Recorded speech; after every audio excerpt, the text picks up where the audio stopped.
better get ready.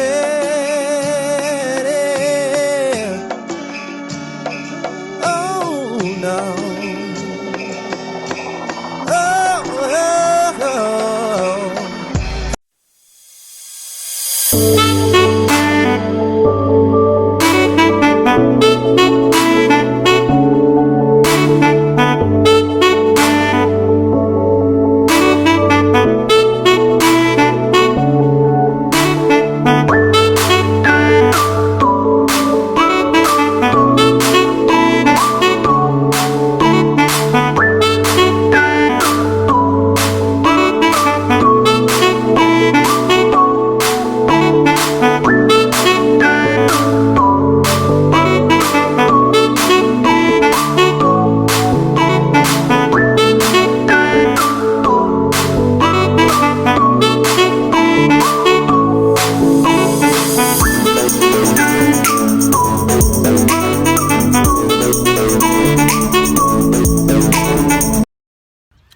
Hello again, and welcome to Qadash Farm.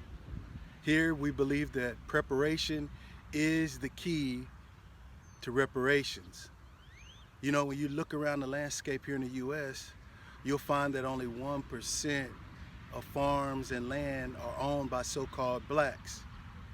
So there's a necessity to prepare yourself or to acquire land or prepare yourself with knowledge to be able to acquire land, because if you have land, then you can put resources on that land to take care of you and your family. And that's what we're about here at Qadash Farm. Our topic of discussion today, we're going to continue talking about exemptions. Well, I don't know where you live as a homeowner, but here where I live, I know a big discussion is the rise in taxes on our properties. So there's a big push to come together to deal with our county and our appraisal district on why our taxes are increasing so much. Today I'm going to go over some facts about homestead exemptions, and we're going to also talk about ways that you can deal with the rising taxes on your property.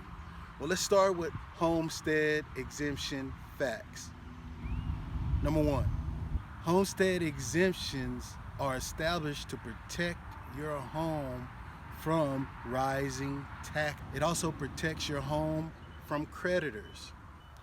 It also has limited protection for the spouse when their loved one passes away.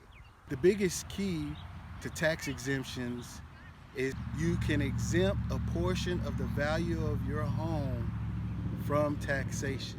You can get as much as 20%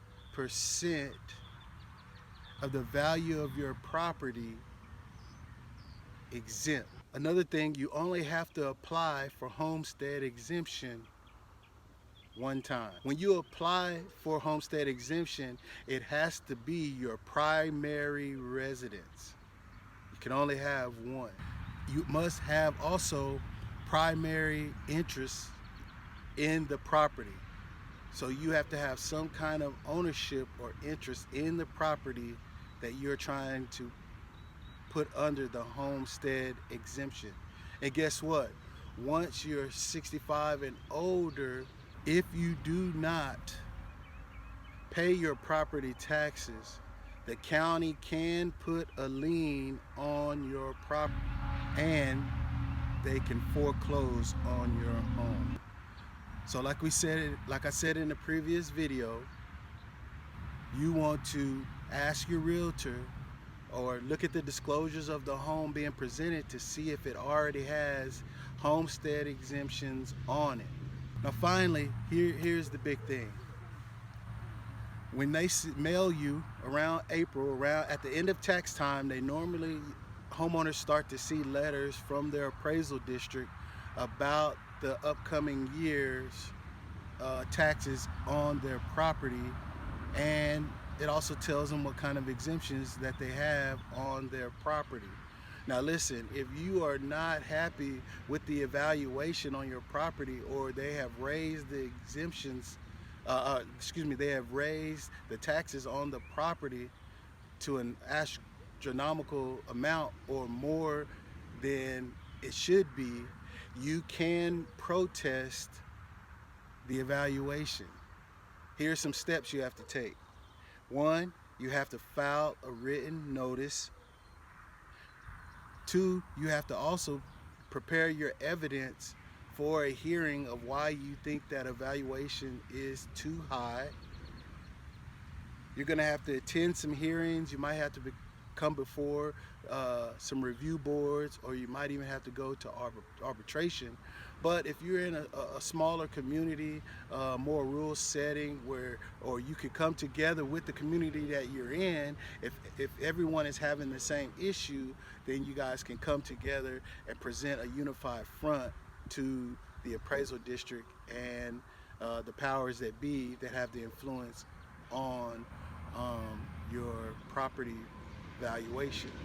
So these are some things you want to think about when you're purchasing a property, when you're looking at ag exemptions or homestead exemptions. These are some things you should want to know, right? A few facts. Hope this information helped you in any way make your decision whether you want to move to the country or not.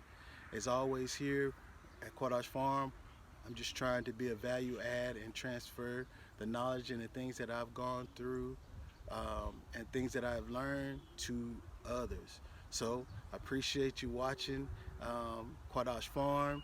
Here we believe that preparation is the key to reparations. You got to get out, got to get your hands dirty. Closed mouth don't get fed, and you can't expect something by doing nothing.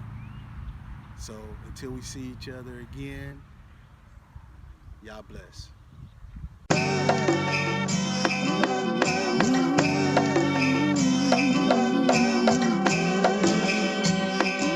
Oh, you gotta get ready.